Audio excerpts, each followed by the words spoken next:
Hey guys, how you going? And welcome back to another episode of In the Sheds. We're up to episode 23 now. If you are watching us on the In the Sheds podcast YouTube channel, well then welcome back. Obviously, this is the new home of the podcast. It used to be on BKRsport. We thought, you know what, let's move it across. And if you're listening to us on iTunes, Spotify, Stitcher, TuneIn, the likes, then welcome to you too. But we do have the video footage alongside, our tips and our buddy NRL, AFL, Super Rugby, A-League tips. They all go on the channel too. So if you want to get a bit of a head start going into this weekend's action, then get around it. But obviously, today we've got a huge topic to get into, which is A-League. We've also got the NRL that we're going to be talking about and the AFL. So first off, we're going to welcome in co-host Entertain House. How you going, champion? Good. How's everyone tonight? Or today for you guys, but good to be back. Yeah, today for you guys, but for me, it's 9:50 at night here. So we record this on Monday night, by the way, guys. We record this on Monday night. So there is actually an AFL game playing right now. There's an AFL game right now, so which is St Kilda versus Adelaide Crows. So if we kind of don't really know what's going on there, well then, I'm sorry, but we don't really know what's going on there. But obviously, you guys can see we do have a special guest today, which is Jarse. He loves his not AFL. He loves his A-League. He loves his A-League. He's obviously got his controversial bullshit Sydney FC jump on down there. But let's welcome in Jarse. Obviously, first time they're seeing you on the show, mate. How you doing? Pretty well. Football's back. Sports are back, really. And, I don't think it might not last. The corona numbers are going back up, but it's absolutely amazing to be back watching sport and getting into the stadiums as well. So, I'm glad to be here talking about it and all.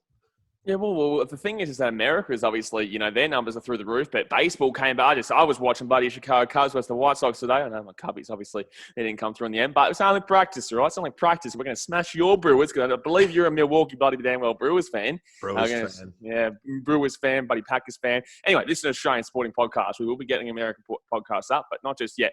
But obviously, like you said, the A-League is back, so we're going to get into that one first. So first off, we're going to get into some of these results, because we haven't had too many games just yet. We've only had a couple, because obviously all the Melbourne games, because Victorians can't stay at home, all the Melbourne games were basically, pushed aside for a week. I think they're all on this weekend though, right, Jarse? No, they've still got, I think, about 2 weeks to.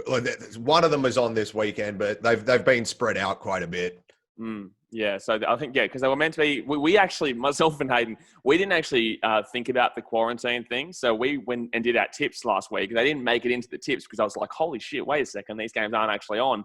But we did all our tips for all the games. And then I was like, oh, wait a second, there's 3 games that we just tipped here that aren't even going to be played. But anyway, let's get into some of these results. So first up, we had... Sydney FC, mate. Yeah, it is Sydney FC. 3-1 over the Wellington Phoenix. It wasn't really a 3-1, though, was it? We will get into that in a second. Then we've got Perth Glory going up 1-0 against the Mariners. Bit of an odd one there. Kind of nothing really happening in that game. And then obviously we had the mighty Brisbane Roar, who couldn't pull through in the end, and we lost 1-0 to Adelaide United at Seibold Super Stadium. Now, guys, let's just have a quick look at the ladder. So, obviously, Sydney FC, they're on 51 points. Melbourne City, and they're 2 games ahead as well. So, they're on top of the table, and they're 2 games ahead. They're on 21 games played, 51 points. Melbourne City in second place with 23 points. 40 points. Wellington Phoenix, 21 games played, 36 points. Brisbane Roar, let's go, lads. So both myself and Jarse are in the top 6 right now. We'll get to Hayden's team in about 3 years. Brisbane Roar, 23 points, 23 games played, 35 points. Perth Glory, 21 games played, 34 points. Adelaide United in that 6th spot, they're just. But Western United are coming in close. So 22 games played with 30 points. Western United, 20 games played with 27 points. So if they win, they go above Adelaide. They're in a nice place here, Western United. Western Sydney Wanderers, 21 games played with 26 points. Newcastle Jets, 22 games played, 24 points. And then we get to the buddy Victorian Mariners. And I'm not even going to start talking about them. We're not even really going to start talking about those guys. And Hayden, obviously, is a Mariners fan.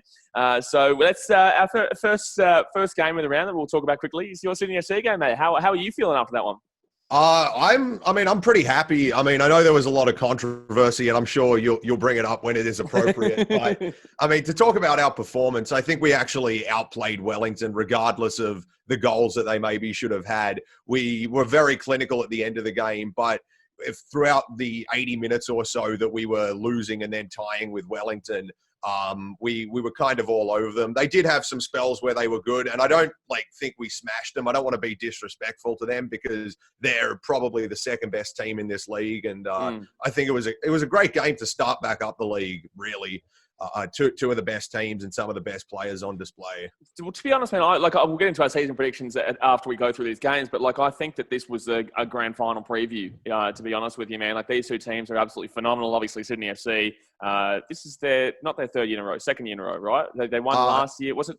We won the grand final last year, but the 2 years before we won the Premier's Plate, which we should win. And who won that year? That was Victory beat the Jets. Oh, that's right. That was bullshit. I was at that final. Yeah, the bullshit, the offside. And speaking of offside,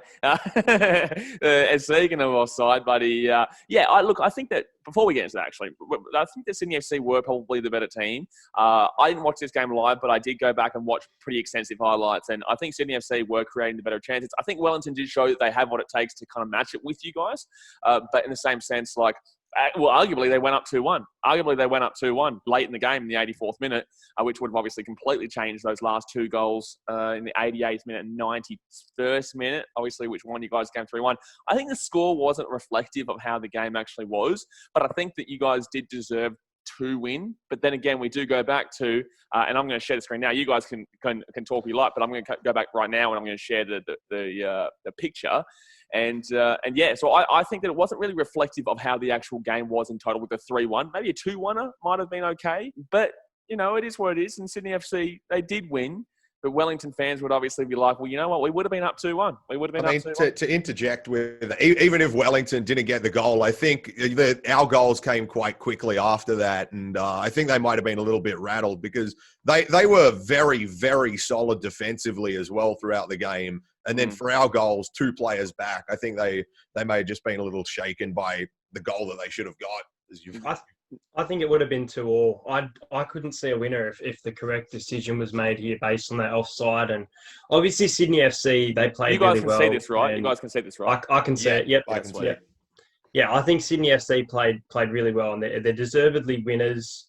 Even though there is a bit of controversy surrounding here, I think that the result would have been a draw, and I think it would have changed the momentum of the game, and there wouldn't have been a clear winner if the right call was made, which we can all argue on. The thing that frustrates me, right, is that I tipped that 1-1 in the tipping. You know what I mean? I tipped that 1-1 in the tipping, and obviously we can see here, and it could have been still 1-1. It could have been 2-2. I took 2-2. You did take 2-2. Yeah. But once Sydney scored, there was no way Wellington was going to score. That was Sydney all day after that point. So I was spewing that up until the 88th minute. I was right, and then obviously Sydney scored, and then they just took it away in the end. But as we can see here, this is what I'm saying. Obviously there's no VAR, guys, and we're going to talk about this in 2 seconds. But actually, this will lead into that point. But there's no VAR anymore. And as we can see, the last line of defence here is the Sydney FC player over here, and this is the Wellington player here, Gary Hooper, who did score it. I can't press play because obviously they would grab us for copyright, the bastards. But anyway, the point is VAR is a huge talking point because people obviously hated it for so long, but now that it's gone, and Brisbane Roar have an argument as well for this, but now that it's gone, people are like, well, hold on a second. Hold on a bloody damn well second. This team has just potentially been cost a game because we've taken it out halfway through the season. It's one thing if we had started before the season started, but now that we've started halfway through the season, so we've already had games that have been determined by VAR, and now we're saying that those games, what do those games mean now? What do those games mean? Because those results relied on a VAR call, and now we're into a season that doesn't have a VAR, so you can't have any results that defined by a VAR call. What are your thoughts on that, boys? Well, they've gone and changed a very significant way of refereeing the game. It's almost like taking out the assistant referees or something and just making one referee ref it. And they've said it's because of, I'm not sure if it's official, but there was a lot of rumor in the lead up to the restart that it was because of social distancing. But you can see by the fact that Fox have got far less cameras around the place that it's just not viable to do VAR now. And it's definitely a touchy topic because I think the fair thing to do from a footballing perspective would probably to be, we can't play the league if we're missing the VAR. But as a fan, I would spew if they said we're not doing it because of VAR. But at the same time, I think it is unfair to take it out at this point. Yeah, I've got to agree with Jarse here. I think that it should have been continued for the season, I make the argument that if you start, you finish, and that's a good saying that I live by. And the same sense. What? you looked at us like we were meant to say something there, and I was like, "What?" I thought it was very inspirational. Yeah, it wasn't. Get around him, No, but I think the thing to take into account is there's a lot less, and as Jarse said, less cameras, a lot less technology on the field, making it harder. At the same time, we're all seeing a simpler and even, I guess, faster game. It doesn't feel as slowed down with VAR decisions and stuff anymore. And the we've seen the opposite the same thing with the NRL, with kind of one referee on the field and a faster paced game. But at the same time, this could be very costly later in the season. So it's we could get into the finals and this could happen. You know what I mean? Like, and I understand exactly what you guys are saying. Like, I understand that if they want to use social distancing as a reasoning, there would obviously be cameramen and all that type of stuff. That's adding more people into the the area. That's adding more people into the stadium. And yes, I guess there is the whole with the growth of the virus and stuff like that. And obviously they want to make sure at all costs that this continues to go ahead. So yeah, I completely understand. But yeah, it's going to be very frustrating. For example, like, I haven't actually seen the replay of the Brisbane Roar one with the handball, but in the same sense, like, Brisbane lose that game 1-0 when potentially it could have been 1-1 with like 15 minutes to go or something in that game. Obviously, Wellington would have been up 2-1. But anyway, that's all I have to say on that. And I think we've covered that pretty nicely. But it is disappointing that VAR can't be there. But I think we understand that it can't. We understand that it can't be there. I detest the VAR normally. I think, like, as a fan in the ground, it takes a lot out of the game. It's ridiculous, yeah. Like, as I've said, if you, as Hayden said, you start something, you finish something. You've got to keep it consistent throughout the year and take it away during finals, because the finals are a different competition. But the regular season, the last 6 or so rounds for some teams, like some teams have got to play an extra 3 games with VAR, and I mean, yeah, it's unfair. But I think we've touched on that. All right, well, let's move into the next game, which was the Perth Glory game. Perth Glory obviously went up against the Mariners, and they won 1-0. Cool, Dane Enningham with the goal, 32 minutes in. Nothing really there to talk about except for the fact that obviously there's no Diego Castro. There's no Castro for Perth Glory. So what's going on there, lads? What do you think about Perth going into the rest of the season, really? Because that's a huge, like, look, I personally feel, and we'll get to our predictions, but I personally feel like that top 5 is pretty locked in. I know that there is still there's technically a chance that a couple of teams could push above Perth or even Brisbane, I guess. But in the same sense, I'm pretty certain that top 5 is basically locked in. But Perth, obviously, in that 5th spot. What do you think about Perth?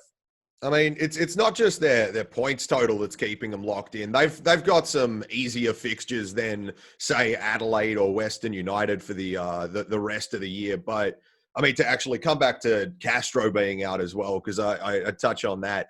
He's a massive loss for them. He's a very dynamic player. He's one of the best in the league, just entertainment-wise. Like, he can entertain people and bring in viewers, but at the same time, he can win them games and make all the players around him better. And I don't even think he's their biggest loss. They lost Gregory Vuthric as well. That's a bit of older news, but I mean, I think when push comes to shove in the finals, when push comes to shove in the finals as well, he was their defensive backbone, and that's another big loss for them. But they picked up the points against Central Coast. Both teams played it safe, but they got the points they needed. So, but why are Mariners playing it safe? Like, they're 7 points behind. They're 7 points. Hold on, no. Just before Hayden jumps in here, the Central Coast Mariners are on 23 games played, and they've only won 4 games, and they're on 13 points, right? Melbourne Victory, who are in second last, have played 2 less games than them, and yet they're above them by 7 points. Why are Mariners playing the same? Like, are they just resound? This is something I can respect as a Bulldogs fan.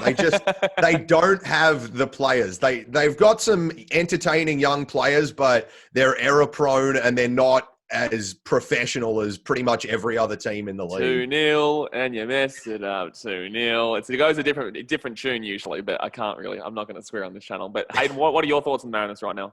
Well, I think on the Mariners or Perth. Well, either or. Go either or, mate. Okay, because I thought we were talking about Perth here. So I wanted to say that I don't know if they'll make top 6. It's a big call, but I think they're not a one-man team in regards to Castro, but it's a huge loss. And I think yeah, they could be eliminated really early on if they do make finals. As Just spoke about, the backbone of their team, I think it's huge. But at the same time, I think even though they only won 1-0, I thought they played really well as a team. They got together. And as for the Mariners, I thought we played all right, but we couldn't get the job done. So hopefully we can get a few more wins on the board this year. Would you guys say in regards to, because Perth, obviously, if they do finish, you think they'll come, do you think they'll jump Brisbane or do you? I think they will jump Brisbane. I mean, we'll talk about Brisbane soon, but I mean, just everything that's going on at Brisbane, Robbie Fowler leaving downwards is just a little, it's just a little off for me. And I don't think Brisbane are going to be looking to climb as much as they're going to be looking to stop the fall. Whereas Perth, Perth is still a good team. They're the team that made the grand final and won the premiership last year. They've got the most decorated coach in A-League history as their manager. They're still a good team for me, regardless of who they've lost and how they're performing. Do you think at the end of the season that we could see players from Brisbane Roar on the way out due to that leadership of Fowler that they've had? Do you think there's no one really there that kind of there's no one really that I would think would leave because of that? Like, there's no one that Robbie Fowler really seriously implemented based on his kind of expertise, really. Like, what would you say on that, Judge? Like, I couldn't see not because of Robbie Fowler. Yeah. I don't think anyone would leave. He was. I think there's a lot of in the A-League, there's not too much link up between a lot of the managers. Like, they're in for a year or two and then they're out. I think he had some choices of who he brought in, but I don't think many or any players at all really came to the club because of him. Yeah, exactly right. Well, there was Redenton was signed after him, so no. But let's get into Robbie Fowler. So Brisbane Roar obviously lost 1-0. As a Brisbane Roar fan myself, my thoughts on that game was that very frustrating. It was boring and frustrating. There was a few positive things that I saw from the Roar, but there was also a lot of negative things that I saw from the Roar. Corey Brown, what are you doing, mate? That was just ridiculous. Yes, there was potentially, probably, and I'm saying probably, but potentially a handball. But it is what it is. We didn't get it, so. I personally believe that we were probably the better Mariners, the United. They were basically the whole time behind the ball. Like, they were just on the counter-attacks, really. Brisbane obviously just don't have that fluidity. And I guess I was kind of hoping that they would have understood what Fowler, like the ideology that Fowler brought. Obviously, it was starting to work out with Brisbane, and then he's gone. I was hoping they would kind of still be able to utilize it somewhat, but obviously Warren Moon's come in, which is a completely different styling to Fowler, in my opinion. And look, I just don't know how we're going to go forward from here, especially coming into the final. Like, that's just a big kind of blow right on the doorstep of the finals. You see, I kind of disagree with you with Brisbane for a little bit. Like, I think Robbie Fowler had them quite unified, but it's that old, like, elephant up a tree meme. Like, I watched a lot of Brisbane games this year, and like they won games and they worked hard, and there were a lot of games that they deserved to win, but just connecting all the dots as to how they got into fourth place for me was a little difficult. I saw your video on that. I agree with you. I don't know how they got to fourth. I think they're I would have thought they'd be like around like a Western Sydney Wanderers area kind of. But the thing is, they haven't had like the highs that the Wanderers have had, but they've had that consistent streak, I think. Yeah, well, Well, what do you think about Raw going forward? Like, obviously, surely we'll make the playoffs still. Yeah, I think it's quite hard. I think Western United will be coming sixth. I'm not sure if that's going too deep into predictions or anything, but I think Adelaide have got 5 or however many games they've got left. Everyone's in the top 6 that they've got to play. I know they've got Sydney and City and Wellington, who are all tough games. So I don't see them picking up too many more points. And it would really take a monumental effort from Wanderers, Adelaide, Newcastle, like 2 or 3 of those teams to get Brisbane out. I definitely can't see Newcastle getting up there, no. Yeah, no, they're pretty much out. It's just they're waiting for confirmation. But I mean, Adelaide are a good team. I mean, I also kind of disagree with how you took their performance. I think they were actually quite comfortable dealing with Brisbane. I know they got a lot of scrappy chances, but I think they were taking things slow and really trying to punish them on the counterattack. And there were a few times, I think, where Adelaide just didn't have the legs to punish Brisbane.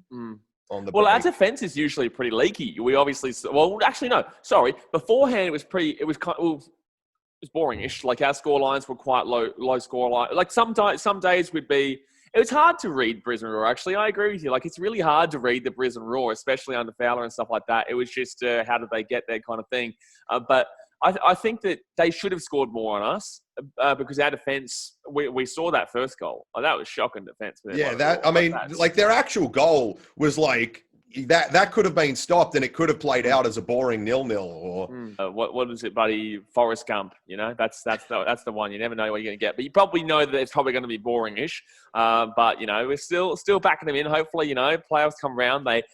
Whatever Warren Moon can do in the next couple of weeks, like that's the thing. Like, if managers come in late season and he's got to have a team that no one really knew how they got there ready for a finals knockout, and they probably, if they do end up dropping into that fifth spot, they probably will end up playing Adelaide or Perth. No, they'll probably end up playing Perth, sorry. They'll probably end up having to play Perth. But then again, I don't necessarily believe that Perth will, but especially because that'll probably be in, will that be in Sydney or will that be over in Perth? They won't have time to go back over to Perth because they're doing 3 days in between finals, and that's half a day each way. So yeah, I don't think they'll want to do that. Yeah, so because I believe that Brisbane, that was their last game in Queensland too. I think they come down to New South Wales too, so I think the rest of the tournament's there. So, but anyway, that's a good transition point into getting into our finals predictions and who is going to be in what placing. So the way we usually do this, right, is we usually go one by one by one. So we go first place, then we go second place, third place, and we'll go down to seventh. So the team that just misses out, right? So obviously, we're going to skip past first because obviously, if Sydney FC, buddy, don't get a point in the rest of their games. You don't want to talk about it for a while? No, no one wants to talk about it for an ever. Not a while, for an ever. All right? So we got in second place right now is Melbourne City. We're going to start with you, Hayden. So who have you got in second place to finish off this season? And mind you, Wellington is 2 games behind and 4 points behind. I'm taking Wellington. I think that they showed a lot of promise against Sydney FC and they can beat some teams coming up to the finals, and I think they'll take some confidence into the finals, finishing in second. There you go. Jarse, you're up. I'm with Hayden. Wellington, they're better than City. City they're fine, but they've got those 2 extra games. And I mean, Wellington have been the second best team in the league for me. And if the table doesn't lie, then Wellington comes second. Yeah, 100%. I've got Wellington coming second too, lads. Look, they do need to win 2 games. No, goal difference wise, they would only need to win and draw because if they win, they go because they're both on equal goal difference right now in 8 points. I'll get Wellington jumping up there into second place. I think that like you said, Jarse, they're probably the second best team in the league by a decent mile. I reckon there's 2 clear favourites here, in my opinion. But anyway, I agree with you. Yeah, third place here. Jarse, you're up, mate. Who you going for third? It's really a toss-up between City and Perth, and I'm going to go with Perth because I believe just looking at the table now, they can equal as many points as Melbourne City, and they've got a far better goal difference. Yeah. Well, and along with that, they've got a better manager. They were in a situation of competitiveness last year, whereas I've only watched the A-League for, I think, 4 seasons now, and every time City, they've been okay, but they've always been let downs when it counts. So I'm going to go. The only reason I'm going to question this is because this Wednesday, today for you guys listening to the podcast tonight, is when Perth Glory play Wellington Phoenix. So obviously, if Wellington are going to win that, and then they're going to obviously go up to jump City into second eventually, or if Perth is going to win that, if Perth don't win that, then they might not. Well, in regards to games played, they won't be equal with City. So yeah, that is actually it's a bit of a conundrum. It's a bit of a conundrum here. You know what I mean? So I'm actually going to take Melbourne City based on this fact. I think that Melbourne City, I agree. I believe Perth is a better team. Well, not even necessarily. But I think that Perth should probably finish. If it wasn't for this game with Wellington this week, I believe. Yeah, but Melbourne City, their first game back. Who did they play? Their first game back. They play Sydney FC. To be fair. That's their first game back, and then after that they play Adelaide United. Well, they could win that, but anyway, I think it'll be quite tough considering Perth play Wellington, and I think Wellington are going to be raring to go after that bloody loss to Sydney FC, controversial loss. So, yeah, I'm gonna take Melbourne City there just based on the fact that they play Wellington this week. And if Perth win, then I change my tip, but I can't obviously because I'm on the podcast. Fair point. But there you go, Hayden, you're up next. I've also got Melbourne City. I think that they're going to be really excited to get back on the field as well with all this crap going on. down in Melbourne. I think they're going to play some good football for the rest of the year, and I think they will finish in third, not second.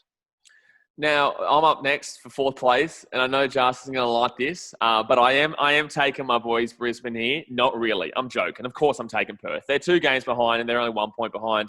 I thought I'd try and trick you there. But no, Perth, they arguably probably would finish in third if it wasn't for the fact of what I just said. I'm actually going to take Western United here for fifth. Bit of a strange one. I think they've got a bit of experience in their team, and this is for fourth, isn't it?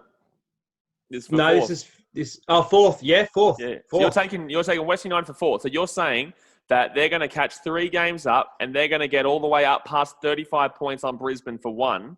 And then also you've got Perth Glory, who are 2 games behind that and only 1 point behind.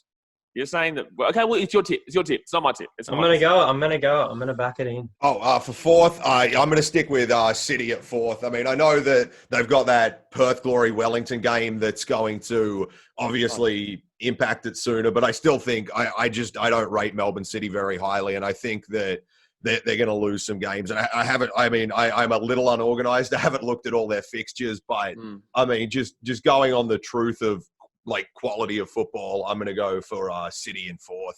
Yeah, fair enough there. Well, there we go. If Western United can get to fourth, that's a huge tip there, because that's a long way they've got to come back. That is a long way, especially with all their.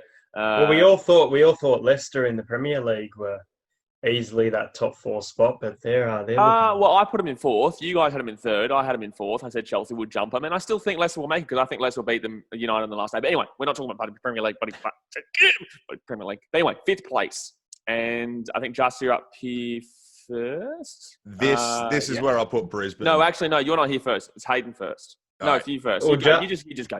You go. I'll go. Yeah, Brisbane. Brisbane go here. I think it's too hard for them to fall out of the top 6, so I'll throw them in there. They're a solid side. I think they will get done in. I mean, maybe not done in, but I just think every team above them is better than them, so finals won't go well for them. But 5th.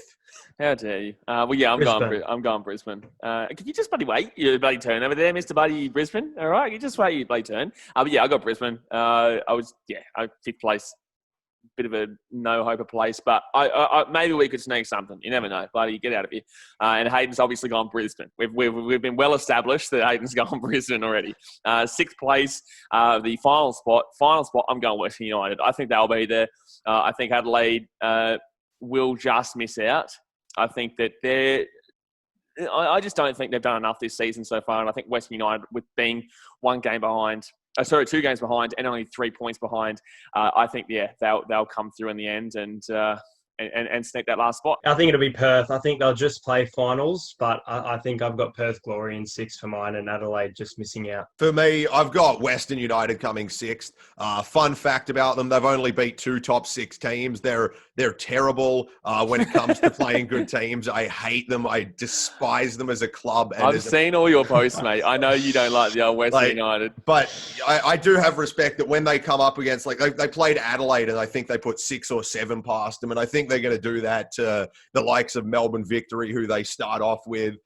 So that they'll probably come 6th. And then I'm thinking Wanderers might actually come 7th, just because of Adelaide's schedule difficulties. Well, there you go. Well, yeah, I got Adelaide. I still got Adelaide coming 7th. But that's going to do us for the A-League chat for this episode. We're going to have the A-League tips come out for you guys tomorrow morning before, obviously, the game starts. So, or it could be tomorrow night. It's tomorrow anyway. So definitely subscribe. But we're going to jump into our A-League tips now for the upcoming week, and we'll see you there. Alrighty, guys. Next on the agenda, we have the National Rugby League, the NRL, and there was a few cheeky little buddy. There was some spiciness. There was some spiciness that went over, and there's a lot to talk about because we've had buddy coaches sacked, buddy galore. There's a merry-go-round, buddy. It's all over the shop right now in the rugby league. It's all over the shop. But let's get through these results first. So the Raiders, 24-20 over the Roosters. The Chooksters. Chooksters went down there. Next up, we had the Melbourne Storm beating Titans 42-6. No one cares about that. West Tigers, 48-0 over the Brisbane Broncos. Broncos fans, hello, how you going, champion? Dragons, 28-22 over the Bulldogs. Craziness to finish that one off. Jarse, we'll talk about that one. Rabbitohs and Knights game. Knights obviously came out on top 20-18. We're up 20-0. But those Rabbitohs, they flew home, son. And then one of the stupidest things I've ever seen, where they didn't pack the scrum appropriately, it was just ridiculous. And then I heard boos. Like, people thought it wasn't the right call. Anyway, we're not going to get into that. Manly, 22-18 over the Parramatta Eels. Hayden, hey, George. Well, why haven't I got a Parramatta shirt on tonight, guys? Because we couldn't get the bloody W. That's why. Gee whiz. Anyway, but that's me every week. That's both of us every week. Jarse and I, we never wear bloody. We can't then. If that's the case, we can't wear our bloody merchandise. Sharks, 46-10 over the Warriors, and the Panthers, 22-10 over the Cowboys. I actually had a friend of mine's son, Dejan Arce. He actually debuted in this game and scored tries. So get around him, the young bloke there. I hope I pronounced his name right, but I'll get around it. But guys, let's get into this. Obviously, first game, the Raiders coming out on top. What are your thoughts on that one? Are they contenders again? Well, I don't think they ever were not. They're not. Well, okay, no, but I've been saying this for a long time. I honestly think that Canberra. So you're saying no, they're not contenders. They're not contenders, but one, they can trouble teams, and we've seen that against the Roosters, the Storm. I'm really looking forward to a Raiders and Panthers game. That'll be a big test for Penrith, I think. But in saying that, I think Canberra make top 4. What are they currently sitting in? About 6? They're in sixth place right now. They're in 6. I think 1 point behind the Newcastle Knights. Yeah, I don't think contenders is the right word. I can't see them winning the title without your likes of Hodgson. Even Simonson brings a lot to the team, but they played really well. And Josh Papali and Tom Starling, they were just red hot in that game. Yeah, well, this is. I don't really know about the old. I think. Look, the thing with and this is what everyone asks me on my streams. Right, every time I'm streaming, I get the same old repetitive questions. I don't know if you guys get it too, but like, who's going to win the comp, buddy?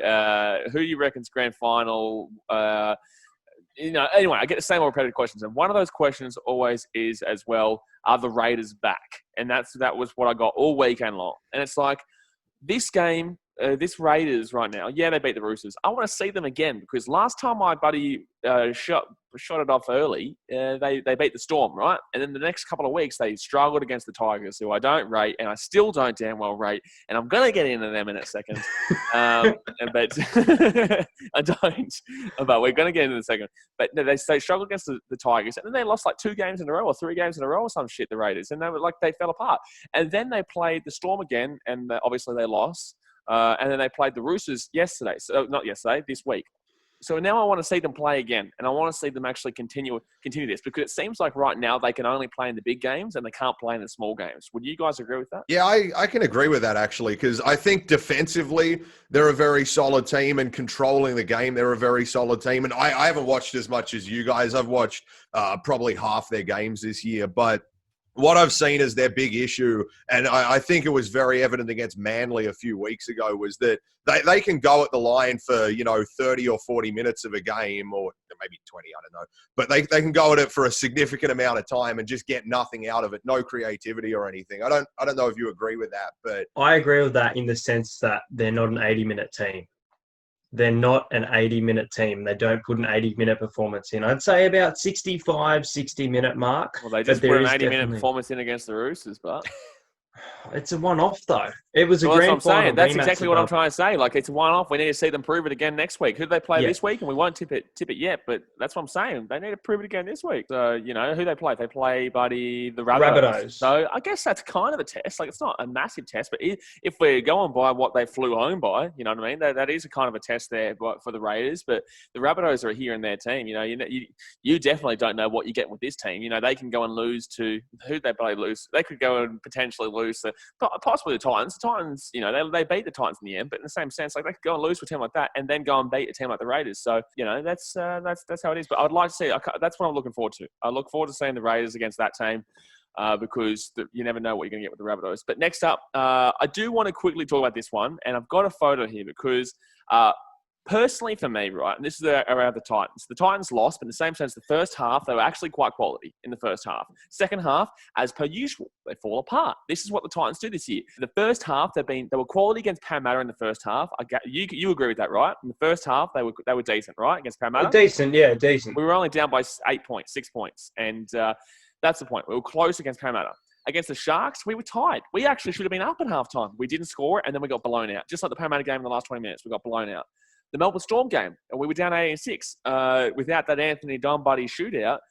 It's a very close game. It was a very close game anyway, and we were quite decent, and I was impressed. But the second half, we obviously got blown out again. Every single game I feel with the Titans, there's just that second half blowout. But I feel like it really does come down to the hooker position, because I'm happy with our back line. I'm happy with our forward line. I'm somewhat happy with our halves. I reckon Jamal Foley's great. Got a lot to prove with Ash, but still, he has a great kicking game, and he's on his way back up. He's on his way back, but there's still a lot of inadequacies. But I feel like this team could potentially, from next year onwards, and I'm not going to say why, but I do believe David Fifita's coming to the Titans. I do believe it, especially with everything that's going on right now. And I'm not going to say why, but I believe it. That forward pack is just monstrous. We spoke about this last week, Hayden. But I think that hooker position where we have no direction is where we basically Kamagatsa. That's where we fall apart. And then as soon as the opposition team score early on in that second half, we just fall apart. What do you guys think about that? Are we a hooker, a quality hooker away from being around that 8-9 spot team, even potentially top 8 team? No, I'd say, I mean, I can't even remember the last time we've played you, but I think I've watched enough of you guys to know that you're probably not the best team. I don't think you're a hooker away, maybe from top 8, because the top 8 looks pretty well spread this year. But I mean, from doing anything in the top 8, probably not. I don't think so. I think there's, I'd say about 2 years. I'd say 2 years. But then again, that's my opinion. Titans are definitely on the up for mine. I don't think it's a hooker exactly, because I think Mitch Rain and Eric Clark are decent players. But I think a lot of people are complaining about it. Yeah, a lot of people are complaining. I'm seeing a lot too. But I think you need impact off the bench as well. If you guys are going to lose by these big margins in second half, you need someone who is going to provide impact off the bench and make tackles and I know you don't know who this is probably, but Joel Leaf. Joel Leaf has been really good for the Titans. He actually, I believe he might have actually started against the Storm, and he played 20 minutes, and he was phenomenal also for that 20 minutes and didn't get brought on, I don't believe. I don't think he got brought back on. Jermaine Jalov. He's a really good player. He actually does a lot of work. He works hard. He does good. I'm just quickly having a look here to make sure his name. It is Jamin Jalif. Yeah, you're 100%. You're right. So he played for a short amount of time, but I thought he was quite good. 24 tackles. He only played a few minutes, and yeah. So that's the thing. Like I think that we do have. And we've got to look at the bench. We've got to look at the bench right now, right? So we've got Tanner Boyd. Tanner Boyd hasn't exactly been the right guy just yet. There's Peachy, who is very hot and cold. Very hot and cold. He gets very benchy and then in the starting side a lot, doesn't he? He gets tossed around the team a lot, week to week. Exactly. And then you've got Jared Wallace as well, who's he's fantastic on the bench. That's obviously a Queensland representative there. So, look, and Lizzoni is Sam Lizzoni. But then again, you push David Fifita in this team, you get pushed Herman SAS in this team, and then you've got to look at some of those forwards that go to that bench. You know what I mean? So I'm talking about next year. I'm not talking about this year. This year is a whole taste tester. This is a taste tester. But I think within the next 1-2 years, we will see this team. But I just think that hooker role is the big question mark. Would you agree that the hooker role is the main question mark? Like what's the main question mark other than that? I don't know. It doesn't seem like the whole team are getting together and putting an effort in. Yeah, but Philip Sammy comes in. AJ Brimson comes into the fullback. You push Thompson out to the wing. Potentially either Don or Spry comes off. But then we've also got Buddy Youngton on the Pia come into that back line as well. Brian Kelly probably goes out to the wing. Yeah, you've also got Herman SASA in your Herman SASA comes in, potentially. Like, it is a good side. I honestly think it's a lot better than the 2020 Titans side that we're seeing right now. But I think top 8 contention. Go on. I just really question them, man. I see them finishing potentially maybe 10th next year if they do play the way they I don't know about making predictions for actual specific spots at this point. Like, we have no idea how that team. But that's the thing that we're asking here. Are the Titans getting a hooker going to make them a top 8 team?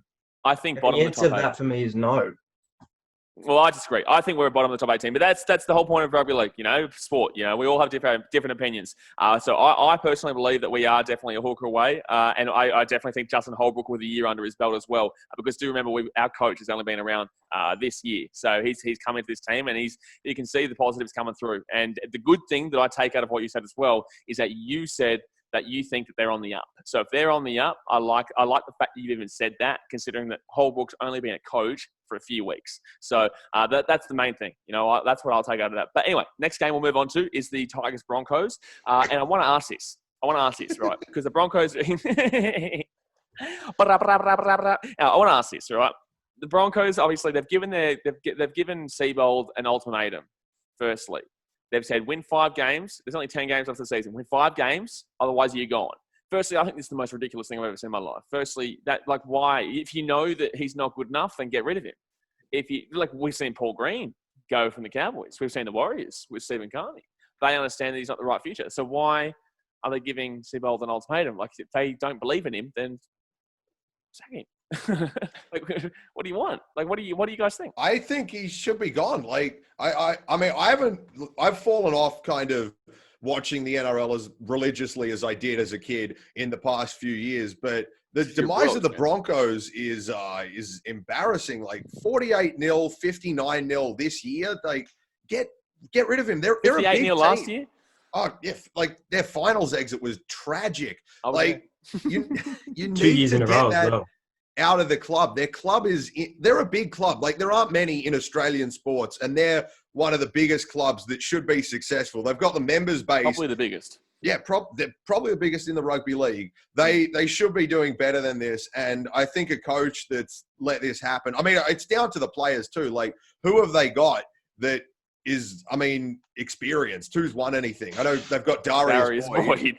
But I don't know if he's washed. You're a Queensland fan. I'm sure you respect him a bit. I respect him for his past, but I don't respect him right now. I definitely respect him for his past. He was a quality player in the past, but that was a long time between drinks. That was 10 years ago now? What a birthday present for him. 48-0. It was his birthday on Friday night. Well, the thing, I do want to say this as well. I don't think Boyd is the biggest problem. I think the whole team is the problem. I think there are so many aspects of that team. And this is the thing I want to say, right, in regards to the Tigers. I'm going to mix the two in here. I'm going to bring the two in here. Tigers fans, please listen up, all right? Please, for the love of God, listen up. Because I know you're going to be like, we won 48-0. Holy shit. And it's well, look, you did win 48-0. Congratulations. Shit teams don't score 48 points against professional men, no matter the team performance. But this Broncos team honestly looked like an under-16 second division Queensland Cup team. I honestly think that was the worst performance I've ever seen a team play, and that's not bias. I've seen a lot of people say that too. That was one of the worst performances I have ever seen a team put on the field. And I'm a Titans fan. He's a Parramatta fan. He's a Bulldogs fan. We've all seen some pretty damn well poor performances in our lifetime. And I can damn well guarantee you that I think that Broncos performance was the worst I've ever seen. And I think that the Tigers, honestly, I think that they were actually quite lazy at times. I didn't think they had their best game. I thought they were quite lazy at times. They could have put a lot more on them. I thought Harry Grant was great. But in the same sense, I just think that Tigers team, they just didn't put them to the sword as much as they probably could have. They could have won this game 60, 70 nil. Honestly, they could have won 80 nil in this game, but they didn't. And I think that that's going to be, a lot of Tigers fans are going to be like, that's harsh. But I just thought it was quite lazy. I did. And I want to ask you guys, well, I don't know if you watched the game, Jarse, but I'll ask Hayden. Did you think the Tigers were quite lazy? I don't think lazy is the right word. I think there was a few errors that the Tigers made. They definitely could have played a little bit better footy. I feel like they could have gotten 2 or 3 more tries in there, so I do agree around that. The last 20 minutes they didn't score. Yeah, I know. Around that 62-0 maybe mark. Well, they scored one try, I think. One try in the last 20.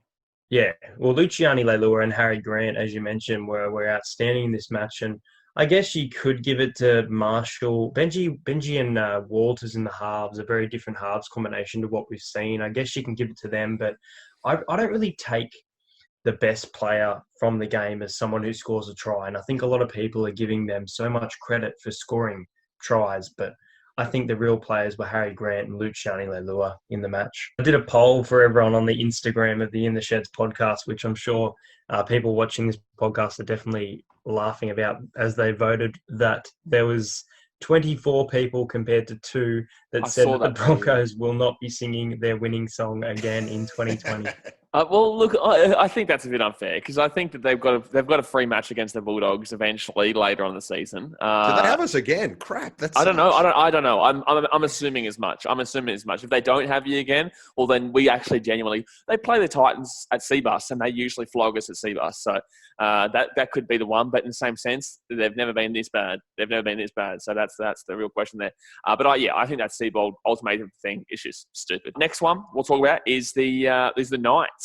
Obviously, that game, Knights versus the Rabbitohs. The Rabbitohs came flying home, but in the end, it didn't really matter. They lost the game. Hayden, you were at this game, mate. What were your thoughts? I was watching it, but you were at this game. What were your thoughts? I think that the Knights, and I mentioned this last week, and I guess I'm being a bit critical towards teams, and I say it again and again. This 6 again bullshit needs to go. It needs to go. I don't like it, and I feel like it does favour teams. I saw it favour Melbourne. I saw it favour Roosters. I've seen it favour Knights firsthand. The Knights. I'd like it to favour the Titans. Please favour the Titans. Please. But, I beg. But my argument here is that Newcastle turned those 6 again into points. It wasn't off penalties being carried downfield. It was off set restarts, and it was off team momentum. And Newcastle, for about 40 minutes of this game, they dominated. They were up 20-0. They played really 60. good. 60. Well, 60? The Rabbitohs didn't come back until the last 20 minutes. Look, the Rabbitohs didn't come back until the last 20 minutes, but the Knights weren't great in that first half, first 20 minutes, the second half. They weren't exactly fantastic, but they were still a better team, in my opinion. I thought the Knights were the better team, but they just fell apart in the end. I can't remember the last time. This is weird as a Parramatta fan. I can't remember the last time I've gotten behind a team to get the win. The Rabbitohs I were legit cheering for. I think Cody Walker and Damien Cook found some next level origin form, and it was amazing to see. I think Raiders and Rabbits this week is going to be a fantastic game as long as they back it up. If they don't back it up, it's going to be shithouse. That's a hard game to tip. That's actually a hard game to tip, in my opinion. I think that's a hard game to tip. So, look, getting back to the question a little bit in regards to the Knights top 4. I don't even know if I asked the question, but the question that I was kind of alluding to was the other Knights top 4 team. And you and AJ, when we had AJ on as a guest, AJ said, you both said there's potential. AJ backed him in. I think he even had him in top 2 or some shit. I could be wrong there, but he definitely had him top 4. And I think you're a heavy backer of them. I think you had them more around 5th or 6th at the time, but you definitely said they had a really good opportunity. They had a really good opportunity to make top 4. And I think they do, but in the same sense, I can't see them making the top 4. I don't think, look, they've got a good defence, but then some weeks they don't have a good defence. We saw against Parramatta, they had a really good defence. And then, was it Manly? No, it was Manly. Sorry, it was Manly. And Parramatta, they had a good defence. And then they fell apart against the Rabbitohs in the last 20 minutes. So they do have a decent good defence. I think probably 7th-ish. I don't think they've got that consistent. I said this every single time. I said this every single week. I cannot see the consistency out of Newcastle. Would you agree with that? I do agree that they're not a top 4 side. I think I read way too much into them when they beat the Raiders. And I guess the Raiders... The Storm, we read way too much into that. We read too much into one game. We do. It's happening with both the NRL and the AFL. It's really hard to pick a winner with both seasons. Well, let's move into the next one. Let's move into the next one, which is Manly. Manly. Manly. Obviously, they took down Parramatta, and no one believed it. I know. Actually, you know what? I'll ask you your thoughts here first. But I have a pretty solid opinion on that game. But Hayden, what were your thoughts on that old buddy Manly Parramatta game? You know what? If it wasn't for Roosters and Raiders, I honestly think this would have been the game of the round. And that's coming from a big Parramatta fan who, obviously being a Parramatta fan, bloody hate Manly. So not the team you'd want to lose against. But I think Manly were outstanding in this game. I thought that we weren't at our best at all. We arguably both had players out. And I think that made it, I guess, less hyped. I feel like this game didn't have much hype around it, but it definitely showed a promising game of football. But Manly definitely look like a quality side again, but I just don't want to read too much into it. So I've got them finishing around 7th, 8th, but they did look really good on the weekend. And if they get Adam Fanua-Blake, I think, in 2 weeks, and Tom Trbojevic coming back in the next month, I think, then who knows what Manly can do. I think he's going to be back within like 2 weeks, something like that, 2 to 3 weeks. Ooh. So, yeah, I heard that. But in regards to that game, I actually thought that Manly were pretty hard done by. I thought Manly were pretty hard done by, actually. I know that there was a lot of Parramatta fans who were talking some serious smack on my stream, to be honest. But, like, I thought there was quite a few calls. Like, there should have been. I remember a clear dropout. There should have been a dropout. They didn't get given. There was the try to Wanga Blake. I know you won money off that. Congratulations, you won some good money on that. But that wasn't a try. Like, it was a 2-on-1 strip. It was clearly a 2-on-1 strip. Like, it was clear. Even had Ryan Pappenhausen bringing out a tweet saying. Can we argue that Joel Thompson's try wasn't a try? Jarse, did you watch this game? There was downward pressure. I didn't see this game, no. There was downward pressure. Yes, there was. There was downward pressure. And that is exactly why everyone is saying it besides Parramatta fans. Literally everyone. There was downward pressure. That's literally the point of downward pressure. Would you like me to get it up right now? Would you like me to get it up? I'd like you to get it right now. I'd actually want to see it because I've seen a lot of like soft downward pressure that. Oh, this is soft downward pressure. No, this is soft. This is soft. No, I feel like sometimes downward pressure can actually be like, they just get a hand on the ball while it's on the, like, going to the ground and it's not firm enough to actually call it control. Yeah, well, you're about to say. What do you think? Do you think it could have been a whole different board game if Parramatta did take the kick, or there would have been no difference? To take the kick? Oh, no. Well, we got on the side from the sideline. Well, Parramatta didn't take the kick. Yeah, to at the finish end. The game off. Yeah, but that was because they wouldn't have had no chance because that would have finished the game. Yeah, I guess that would have finished the game because they wouldn't have they wouldn't have been able to do it in 5 seconds. There would have been no point. Guys, I am just getting this thing up right now.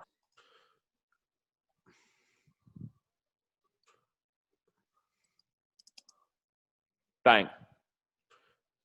Yeah, I mean, you've got to give that based off of what they give in today's game. But I don't know. I just feel like personally that's a little. Oh, 100%. It's soft, but when the ref gives that as a try, there's no way you can overturn that. Yeah. There's no way. And this is obviously paused, guys. So, do keep that in mind. This is paused because we can't play this for you. Otherwise, the NRL will be like, you bloody bastards, get that shit off your bloody damn well podcast. We're copyrighting you. But no, this is obviously proof that he has his hand on the ball. There's proof right there that he has his hand on the ball. You can't overturn that referee decision. Yeah, based off of rules, you can't say anything about it other than try. But in regards to what Hayden's saying is that, like, it is. Well, I don't know if it's what Hayden's saying. I'm trying to make it into a positive thing. But in regards to what you're saying, I guess you're saying that it probably shouldn't be a try. Yes. Do you think it is? But it is a try though. Like in the rules of the book, technicality wise, that's a try. Okay, yeah. I think it definitely comes down to the referee's decision. But in the same sense, I think that no matter what, it is the right decision from the bunker. And no matter what, the decision from the bunker is right in that situation, based on what they've been given. Yeah, so we've been speaking about heaps of coaches lately. Paul Green obviously got sacked. Terminology-wise, they said that he stepped down, but he got sacked. But anyway, let's talk about this Panthers game. Panthers, obviously, they beat the Cowboys. Get around Dejan, what a bloke. He scored a try as well. But no, I think the Panthers, the question I've got to ask here is, are they really as good as the top of the table says? Because they are top of the table right now. They are a quality team. I have backed them in all year.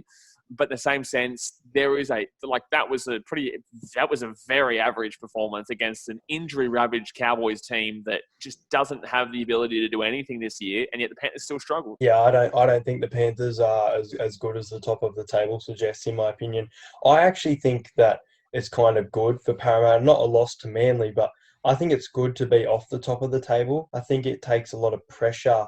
That's such one of the. Oh no, I'm going to let you talk. But that's such one of those comments like, "Oh, the boys, they needed a loss this week. They needed a loss." No, but even though although Parramatta aren't on top of the table right now, I think they're a lot better team than Penrith, and that's not being biased here. I think the Panthers are definitely a good team, and we've both been backing them in all year. But as good as the table suggests, I think that draw to Newcastle has really helped them this year in regards to points. They would be in third, I think, and I still think they should make top four, but I still think that Raiders and Roosters could overtake them. I really think Penrith have an arguably easy draw, and they really should be making top four. But I don't know, and I think Parramatta now, and even, I guess, Melbourne have a lot of pressure that they're not on the very top of the ladder. Yeah, but see, in regards to that point, like, arguably they were in front of Newcastle the entire game. So it's like you're taking a point off them when you could easily put a point in front of them. They could easily have won that game just as easily as they could have lost that game. So, yes, if they had lost that game, then they'd be on third place. But if they had won that game, then they'd be 2 points clear right now. And they'll be on 18 points. So I know what you're saying. I agree with what you're saying, because I don't personally believe that they are the top of the table. I don't think that they are the best team right now. I personally believe that Melbourne is the best team right now, and they're third place. They're in third place. And the Sydney Roosters, who I personally believe are the second best team. I think Parramatta are the third best team, in my personal opinion. I've got Melbourne first, I got Sydney Roosters second, and I got Parramatta third, and then probably Penrith fourth. That's how I feel like well, I still think the Roosters probably top of the table, but that's how I kind of feel like that's how the ending of the season will go. Look, it's difficult for me. I don't think Penrith are as good. Go on. Hang on, you've just said that, because I think so too. Do you think Roosters will be top of the table at the end of the season? I've been saying that for weeks. I do too. Yeah, I've been saying that for weeks. I think. What do you think, Jarse? Do you think Roosters? I mean, I can actually speak on the Roosters a little bit more than I can for like Penrith or whatever, because I've watched quite a few of their games. I actually don't think they'll finish top of the table. I think that, they've been going hard for 2 years now, but I think they're a smart enough side to know that they can. I mean, I know, every game is the biggest game each week. They don't have to rotate too much, but I just think that they're going to play for winning the three-peat this year. Fair enough. Yeah, play for winning the three-peat. That makes sense. But in the same sense, I think they are still the better. Well, look, it depends, because I think that a lot of people underrate the fact that teams actually play for specific spots in the 8. Because coming first, you then play fourth at home. But in the same sense, if you're looking at playing Melbourne Storm in fourth place, you may, because no one cares about the minor premiership. You may even, if you're a Roosters team who wants to win that three-peat, you may want to finish second so that you play, say, Newcastle if they ended up coming third, or Penrith if they ended up coming third. It depends on those kind of, it is a tactical game. I know. Is that actually a thing though? Is there any evidence of teams doing that? No, there's no evidence, but I think that would be. It's like in the NFL, you know what I mean? Like not necessarily the NFL. That's more like really the NBA, you reckon? NBA is actually perfect. That's the one I was thinking of. NBA is perfect because teams obviously, there's nothing that you don't get. You don't get anything from finishing top of the NBA table in the East or the West. But you obviously, if you're the Lakers, you don't want to go up against 8th place buddy, say New Orleans Pelicans with Zion Williamson. The point that we're saying here is that I personally believe that does get played into action. Maybe not so much with the minor premiership, because you actually do get something with that. But in the same sense, I think if you're the Roosters, they don't give a shit about the minor premiership. They could finish first to second. They could honestly want to finish second if they get a better draw. Because the whole you want a good draw going into that grand final. So look, I think the Roosters don't really care who they play, but I do think it comes into the mind, and it's hard. It is hard to predict that one. But personally, I have the Roosters finishing in first. But I think there are teams that would kind of play for those better draws, because you could be on a draw that would finish up with the Storm, Panthers, and bloody Rabbitohs. And I don't think you'd want that. I don't think you'd want that whatsoever. Yeah, I mean, you got to look at the fatigue of it as well. You might want an easier game early on. You don't want a month of getting battered by the best 8 teams. The biggest 8 teams in the NRL is, brutal. So, yeah. Yeah, fair enough. Anyway, guys, that'll do it for the NRL. We've obviously covered pretty much everything, but let's jump into our NRL tips, which would have already been seen on the podcast channel yesterday for you guys. So we will see you. Finally, guys, we are into the AFL, and there was a lot to talk about this week. There was teams that should have won that didn't. There was free kick Collingwood. There was there was teams that won by a heap, and there was a heartbreak for Carlton, and I did live stream that game, and that was an absolutely bloody fantastic game, but we'll go through the scoreline now. So first up, we had free kick Collingwood, 57 over the Geelong Cats, 35. We had the Western Bulldogs getting up 93-51. Gee whiz, the doggies there. Ooh, I don't really know how to read those two teams this year. Brisbane Lions, 88-68 over the Giants. Really, Giants, shithouse. Giants, I'm sorry, Jarse. Jarse is a Giants fan. I'm sorry, mate. I feel like we've just been a tad bit too shithouse. We haven't even been horrible, but it's just been a little too much. There's always that could have, but yeah, go on. Anyway, the Suns 92-60 over the Swans. A lot of people are saying this game was actually quite good. Both teams show positives. Richmond 77-23 over North Melbourne Kangaroos. I saw in a betting group someone said that they risked their life that North Melbourne would win that game, and obviously they lost by 54 points. So and they're no longer with us. I haven't seen. I genuinely haven't seen them since. So there you go. In some random betting group. Next up, we had Port Adelaide. Woo, very lucky. Robbie Gray, last seconds. They're actually after the siren, not even last seconds. They won 64-61 over Carlton. That's the game I'm looking forward to most to talk about here. Demons 91-48 over Hawthorn. West Coast 62 over 32 over the Dockers. And right now, as we're recording this, guys, St Kilda are beating Adelaide 58-42. So only a 16-point game there. And there's still about 13 minutes left in that game. So, we'll come back to that. We'll come back if we feel like we have to. We won't talk about it because we're not obviously watching it. But first game we'll obviously talk about is the Geelong Cats versus Collingwood game. Obviously, I'm a Geelong fan. Not too happy about that. We didn't play well. We were definitely disadvantaged by a horrendous free kick count. Razor Ray, I tell you what, I would slap that man here to the Himalayas.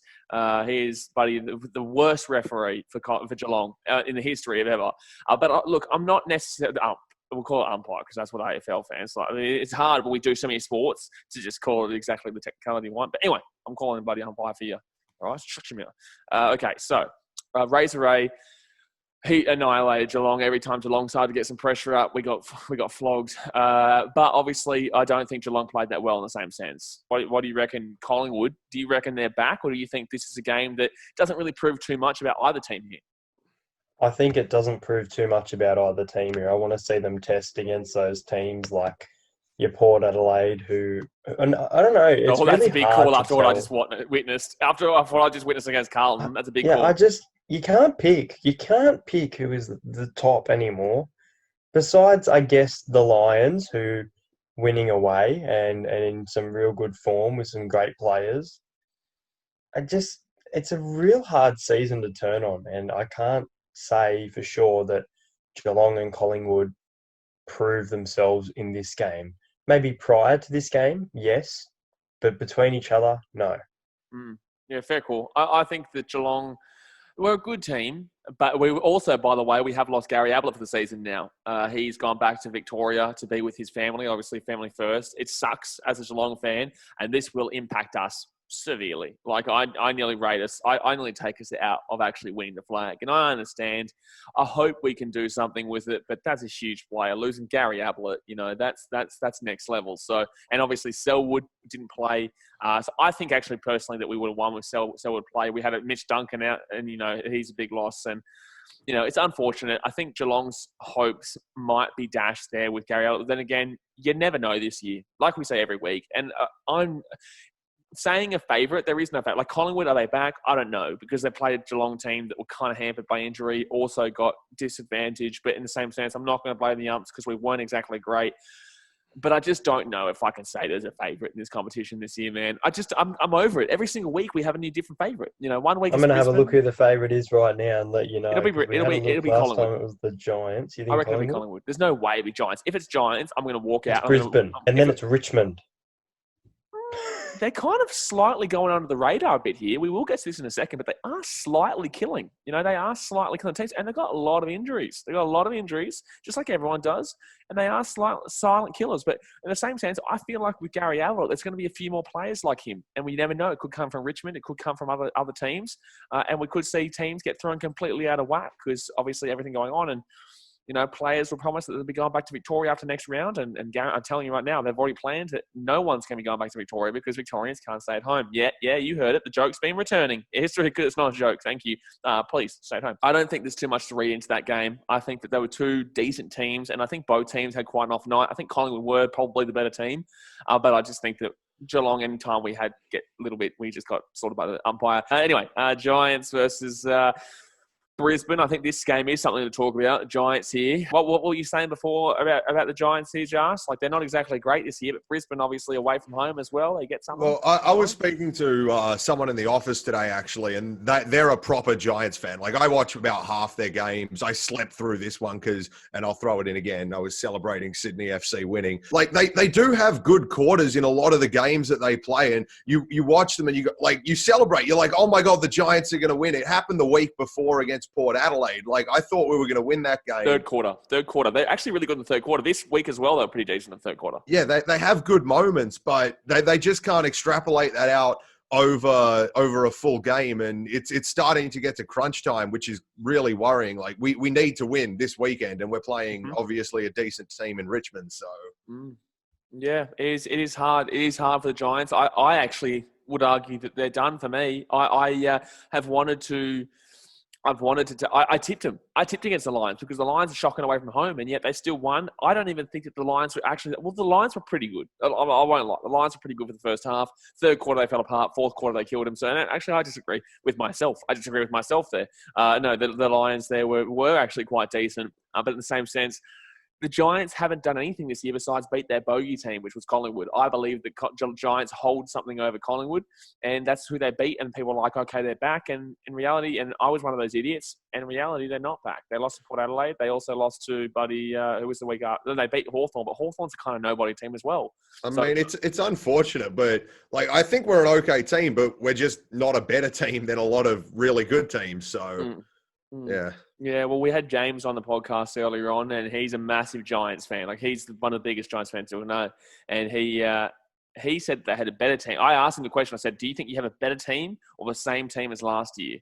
And he said that he thought they had a better team. And I said, I don't know, man. I've got you guys coming like 7th, 8th. I don't know. And right now you guys are in 13th, which is really low. Really, really low. But in the same sense, only one win out of the top 8. Only one win out of the top 8. That's the thing this year. It's very difficult to predict. But with Brisbane, yeah, I think Brisbane are a quality team. And I think that just proved that. Put them back up to second on the ladder. Sun Swans, nothing really going on there. Richmond, silent killers. Hayden, what do you think about Richmond? Do you think that they are the silent killers and they are flying home?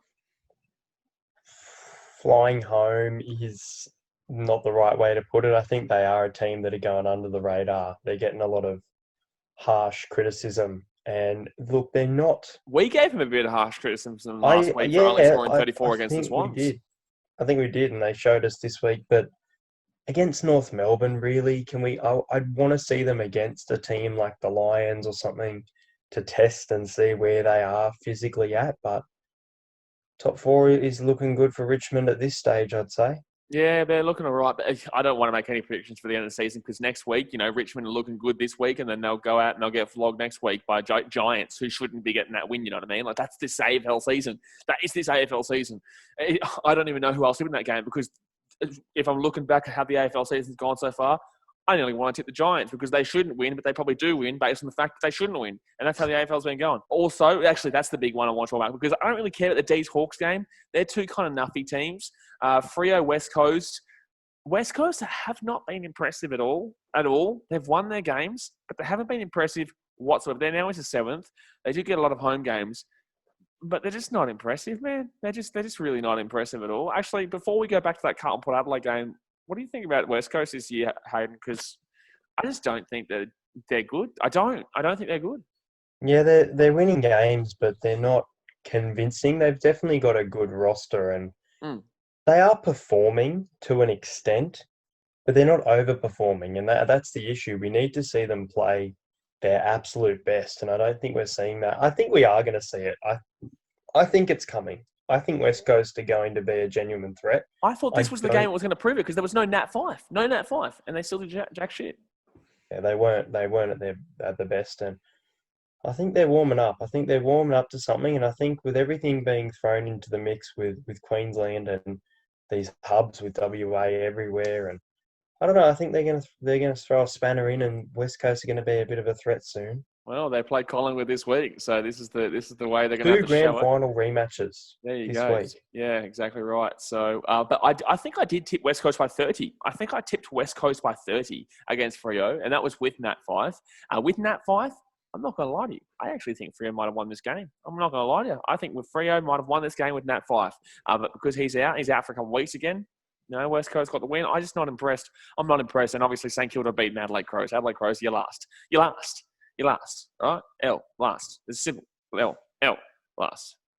Anyway, Carlton, Port Adelaide, 64-61. I actually was really impressed with Carlton. And I've been a big backer of them all year. Have I not been a big backer of them all year, Hayden? I've been a big backer since... I think we both are. We've both been saying they're on the up. I think my issue was consistency, but now they're starting to find that consistency. And that's good. We both have been a backer, but I remember when we had our first AFL chat and we had AJ on the podcast, I remember I said Carlton are a big improver this year. I think they are the team. I think everyone was talking about Gold Coast Suns, and I was like, well, hold on a second. This Carlton team, they have a potential potential of making the 8. I didn't put them in the 8, but I said they have a damn well potential of making the 8. And I actually put them in the 8 right now. I honestly have them in the 8. I thought they had a fantastic game. I thought they were very unlucky. But then again, in the same sense, if you want to think about it in the way that Port Adelaide actually had like 5 shots on goal in the last few minutes of that game, and they missed 4. Charlie Dixon didn't have a great game in front of goal.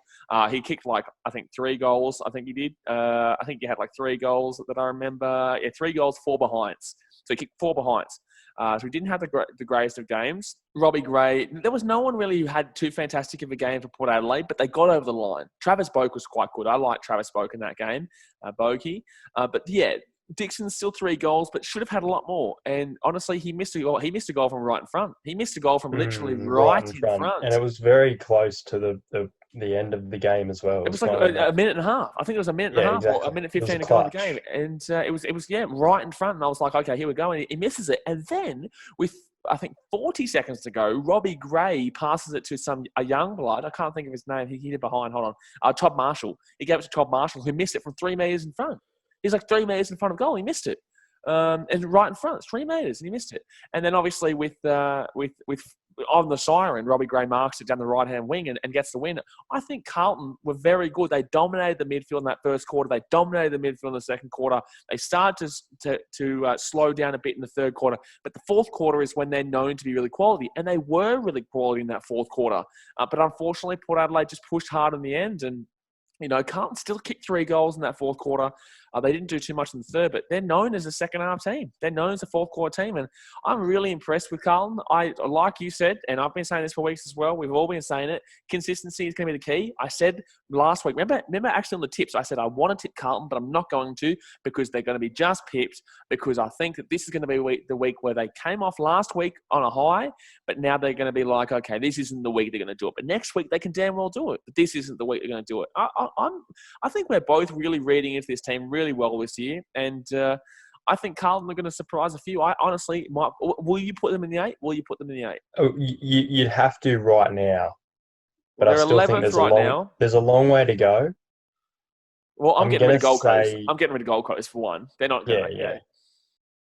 I'm going to say no. Well, the teams above them are St Kilda, Essendon, Western Bulldogs, West Coast, Gold Coast, Geelong, Richmond, Collingwood, Brisbane and Port Adelaide. If I'm going to get rid of any teams, it's going to be Gold Coast. But then obviously I'd want to put in Essendon there. But then St Kilda are also quite good too. So St Kilda are going to jump in. The Dogs are going to be outside of the 8 after tonight because St Kilda just beat Crows. So the Dogs are outside of the 8. And I don't even necessarily believe the Dogs will make the 8. West Coast could drop out too, but then again, they've got a lot of home games. So there we go. Anyway, I think that wraps us up. But where would you have Carlton? Where would you put Carlton? Just outside the 8. I'd put them in 9th. Oh, you're going to put them in 9th? That would hurt the Blues. Right now, if we're going end of season prediction, I'd go the Blues in 9th because I think they will win some games against some quality sides, but I still question consistency. If they can win 5 games in a row, awesome. You're going to finish in 6, boys, but I'm going to put them in 9th. There you go. Well, I think that's going to wrap us up for the AFL this week, boys. Now we've got into our AFL tips, so we will see you guys very soon. Anyway, guys, that is going to do us for this week's episode. Obviously, we spoke everything we could about A-League, bloody NRL, bloody AFL, all over the shop. We smashed it. Absolutely smashed it. So thank you very much to Jarse for jumping on the podcast. You can obviously find his links in the description below. Go and hit him up with a subscribe. I think he's also on Twitch too. Give yourself a plug, mate. Give yourself a plug. Yeah, come over to twitch.tv/Jarse. We do long kind of just, they go from just insane, just doing stupid things in my bedroom to actual deep conversation. So come over, have a chat, and hopefully you'll find something there. But to you guys, thanks for having me on. It's been absolutely awesome talking A-League and NRL with you. And I mean, I think I've learned something. I hope I've learned something about the AFL, and yeah, it's been great talking to you. Well, you've got, at least you can, buddy, get on. Hayden doesn't do AFL, buddy, gambling advice, but he gives you good NRL gambling advice. So. It's funny that you said that because I've been thinking about getting on it because you've got your own NRL. No, I'm getting on it. Viewers. What? This week, the locks get on. Collingwood 1-39 and the Raiders 1-12. Free money right there. Who are Collingwood playing again? West Coast. West Coast. Ooh, that's a cheeky one. That's a cheeky one, potential. Cheeky one. But yeah, that will obviously do us. If you aren't following us on the In the Sheds Instagram page, then definitely go and follow us on the In the Sheds Instagram page, because Hayden does all these bloody entertaining tips for rugby league. I was actually thinking, because obviously we don't have anything for AFL, I guess I'm leading. So I guess, you know what we should do? Hayden? I reckon whoever's leading in the tipping competition, they are the one who does the bet for that sport. You know what I mean? Because I think that's fair. You're leading the NRL, so you do the betting for the bloody NRL, and I'm leading the AFL and Super Rugby, I guess. And then we kind of get people cracking. And I don't know how the A-League's good. gone. I hope I don't get paid. I would follow that blindly. I would follow that blindly for sure. Yeah, well, I'm going to tip Fremantle over Geelong just because of you. No, I'm not going to do that. But anyway, guys, that will do us for today. Really hope you have enjoyed. Obviously, this comes out every single Wednesday at 4 p.m. where we talk all live chat. But every Sunday at 8 a.m. AST, we have a special guest player on. And this Sunday is Max Griffin, UFC fighter. Boo.